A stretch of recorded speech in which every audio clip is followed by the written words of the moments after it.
Hey there, all you wonderful people. This is Andre, the Game Idea Guy. Welcome to another Game of Thoughts discussion. And I do know that it has been a while since I have done one of these, but I wanted to wait to be able to give my thoughts and opinions, as well as be able to argue against some arguments that I've heard coming from discussion around this particular topic.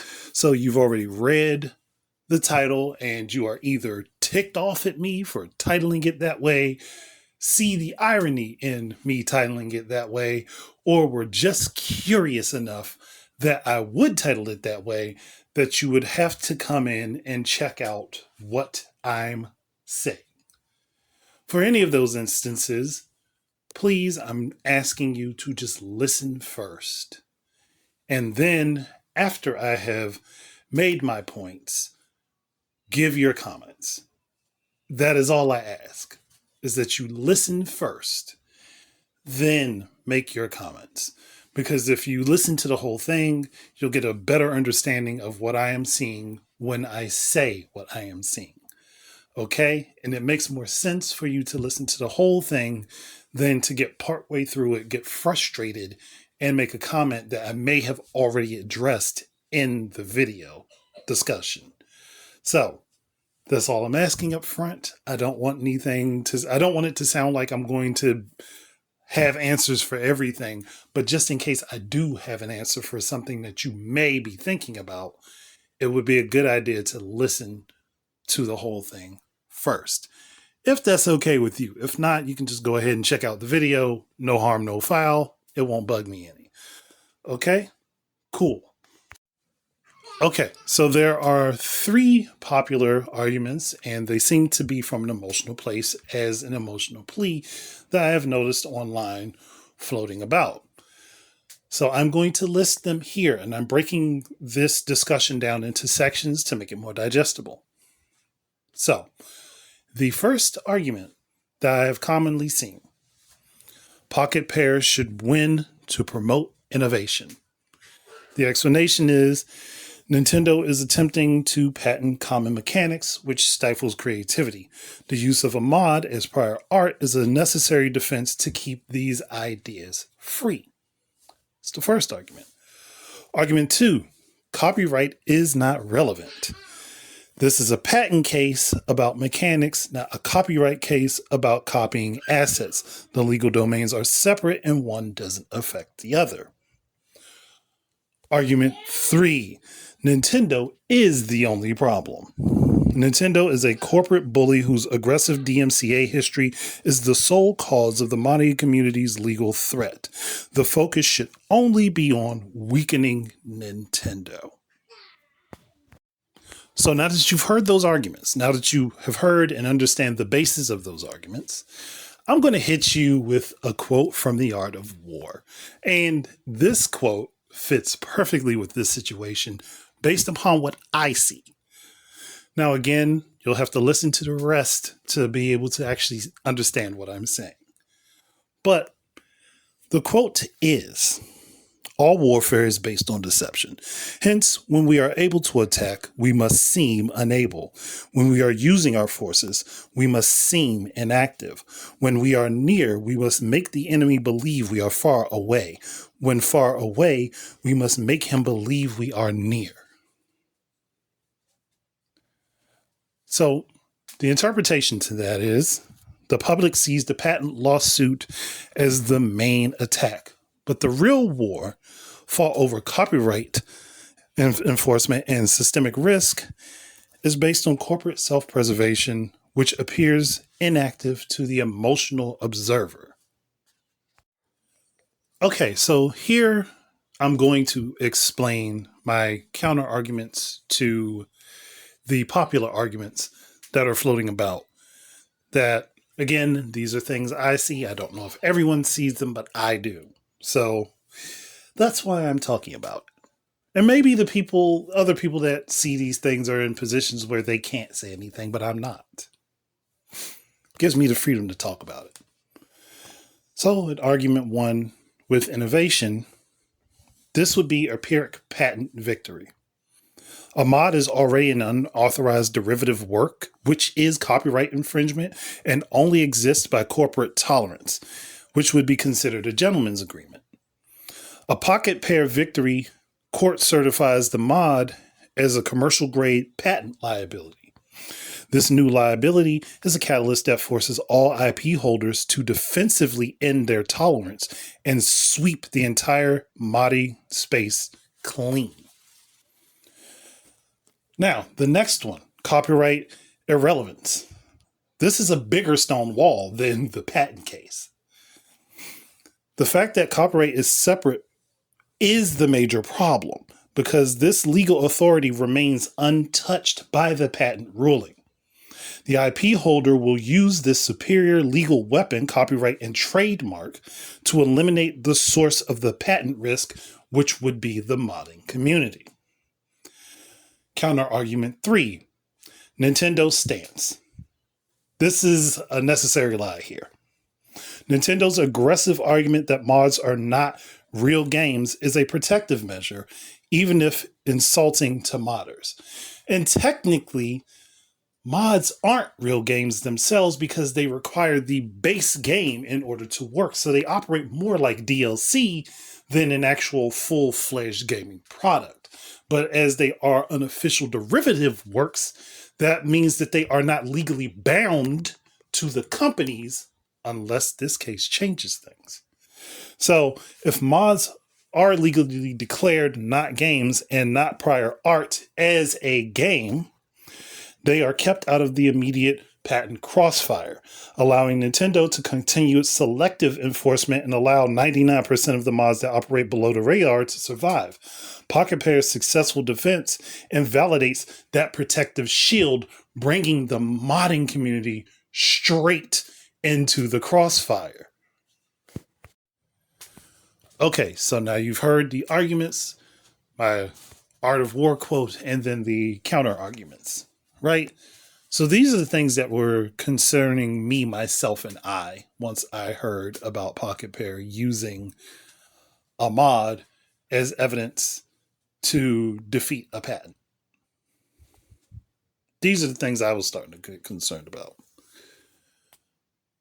Let's go with the first one, which I've already spoken about, and that is the loss of the gentleman's agreement, otherwise known as, creative freedom being taken away from people who do mods, fan content, fan games, and such like that.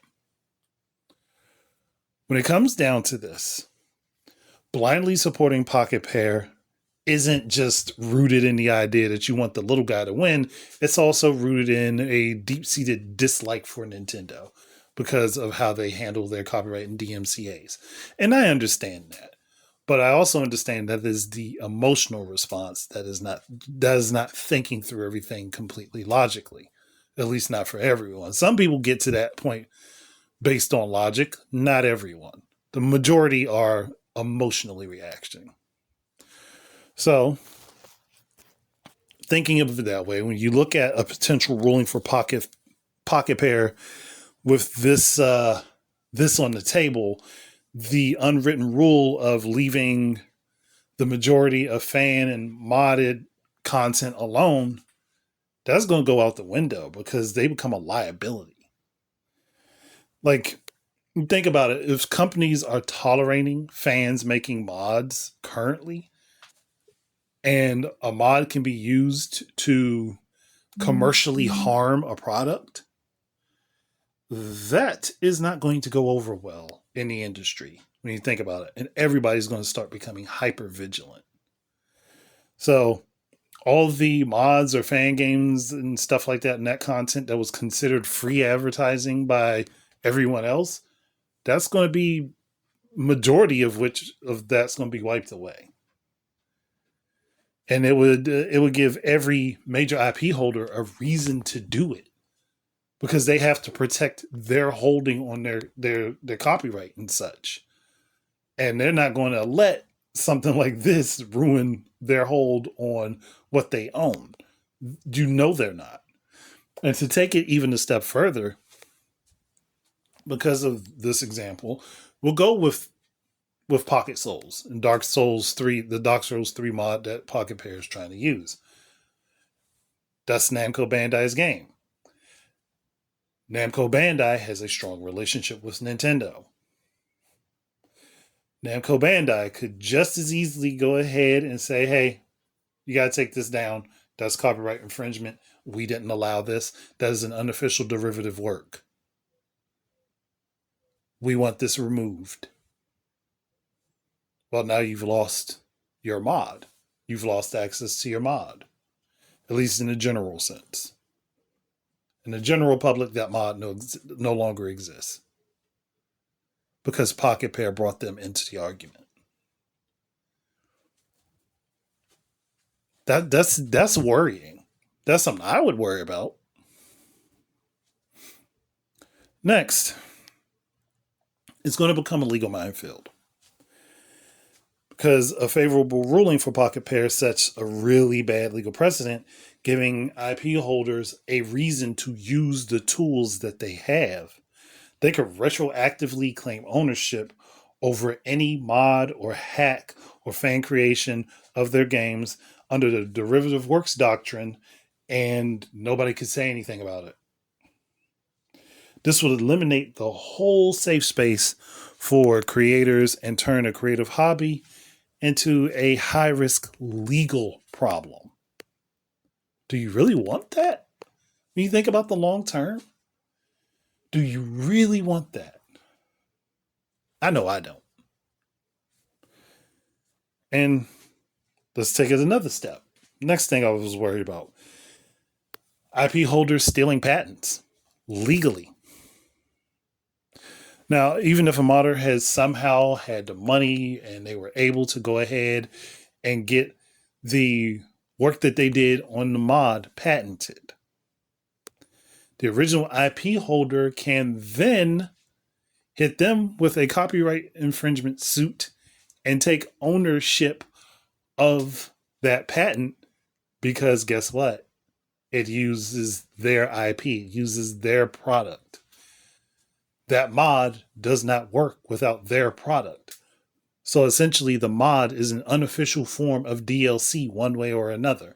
It doesn't work without their product. Therefore, they have the right to attack it and take it and claim it, again, because it is an unofficial derivative work. So, copyright and trademark are more than likely going to defeat the patent no matter what. That's usually how it works. So a modder could do all that work, put all that time into it, put the money into getting it patented, and still not have a hand on it. Still not be able to walk away with it. Now, my next concern, the rise of the Wild West of patenting. Because again, if mods are going to be looked at in a way that they can harm a commercial product, when the mod is not a commercial product and it is built upon the base of someone else's product, that's going to cause some problems. That's going to cause some issues. Like, people take for granted that we do have a free exchange of ideas and content that the modding community can thrive on. And that would highly likely be replaced with a commercialized system. So a victim for Pocketpair would basically ruin the entire community and turn it into a chaotic Wild West where everybody's scrambling to patent every conceivable mechanic and idea that they can. This is going to create a horribly nightmarish landscape when it comes to legal disputes, and that would definitely stifle creativity in and of itself. Now, this last thing is the thing that hurts me the most, and that's that fan games become a liability. And I've kind of already mentioned that, but fan games become a liability. This new precedent would extend over to fan games because they are, again, unofficial. I don't know why the phrase is escaping me. Unofficial. Why is this escaping me? Now, I've said it several times. Unofficial. Gosh, look. You've heard me say it multiple times, and I'm getting to the point where I'm like, why? Why is this? Why unofficial derivative works? Gosh, I don't know why I couldn't remember. Sorry, people, and I'm going to leave that in there just so you know I'm not a robot talking. I am a human, but that happens where I have a whole brain freeze up on me, and I'm like, I know what I just said. I know what I just said. But let's get back to the point of what I was actually trying to say. So, fan games can be attacked as unofficial derivative works because they utilize someone else's IP. They may also use assets from someone else's IP, and these games are usually in a sort of legal gray area. They would definitely become a threat because these games can also introduce new ideas and new concepts and such, just like game mods can. But again, if a game mod can be used in that manner, what stops someone from going to use a fan game for the same purpose? There's nothing really stopping it at that point. And if that happens, then guess what's going to happen when it comes down to the official channels? You stonewalled me here with your little wall. I'm going to come back with my bigger wall and crush your little wall. You hit me on patents. I'm going to come back and hit you with copyright and trademark. And that's exactly what's going to happen. It's not going to be this light, friendly, ooh, we got it done type of thing. It's going to be, you hit me here, I'm going to hit you there, and I'm going to hit you 3 times harder than you hit me. That's what's going to happen. Because companies are not going to just sit idly by and watch all of this happen and not prepare for the worst. Again, I don't think I'm the only one who's thought about this. I just think I'm the only one who is thinking about this who isn't on someone else's payroll. Now, if I'm wrong, I would be happy to be wrong about this. I would be very happy to be wrong about this. But it's always a good idea to think about what could possibly happen, what could potentially be sitting in front of you. And that's where I'm coming from. So, conclusion for me. There's more to this lawsuit between Nintendo and Pocketpair than people are looking at least from my perspective. Again, I've seen many different people, some being legal experts, some not, talking completely from one side of this. And I'm just looking at it as a whole. I'm looking at it in the most all-encompassing manner I can. Because it doesn't just stop at the patent case. It doesn't just stop there. There are going to be consequences no matter what. And personally, I think the worst consequences are actually tied to a Pocketpair win. Because technically, if they lose, things don't change. They stay the same as they are. But if they win, that's likely to send an industry into hyperdrive to become protective of themselves. Heck, technically, a Pocketpair win would be bad for Pocketpair. Because I don't know if everybody remembers this or not, but Pocketpair is known or alleged to be known for stealing concepts from other companies, especially in Japan. That's why they're not liked over there all that much. So a Pocketpair win could ultimately end Pocketpair, oddly enough. But again, I could be very much wrong, and I am not going to pretend that I am automatically right. But since I'm done with everything I have to say here, if anybody listened through to the end and you wish to give your opinion or your thoughts on this, or you see a flaw in my arguments, please provide it. I am not against the idea of exchanging ideas and seeing where something I may have thought might be wrong. I'm not a legal expert. I'm not pretending to be a legal expert. I'm just saying what I think and what I see, and usually my gut is very well accurate. Okay? So thank you guys very much for listening and keep your eyes and ears out for more stuff from me. And until the next time, enjoy your games. Peace out, everybody.